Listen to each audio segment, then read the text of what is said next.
Bonjour, bienvenue dans ma présentation en action de la Ruger Precision Rifle. Cette présentation fait suite à la présentation statique que j'ai faite durant le confinement. Ces images datent de cet été où j'ai eu la chance de pouvoir essayer cette carabine dans un stand de 200 mètres.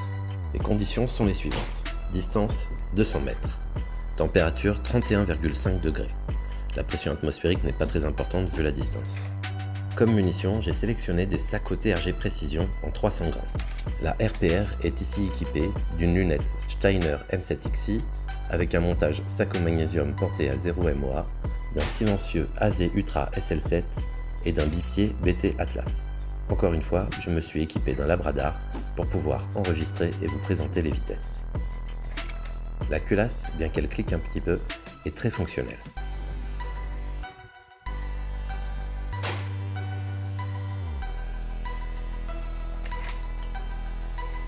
La lunette M7 est vraiment incroyable de clarté.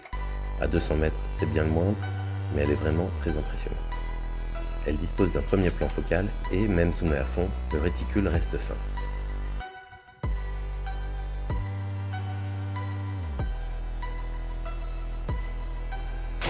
Le recul de la RPR est plutôt facile à gérer, bien que la position assise, encore une fois, ne me facilite pas les choses.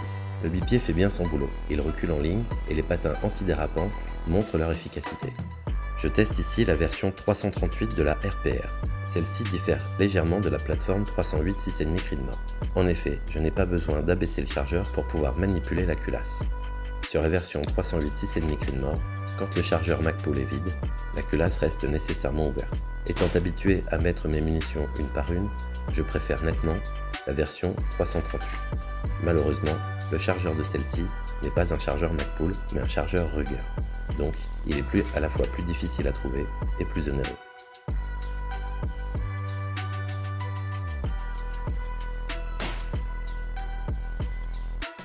Maintenant, allons voir les résultats.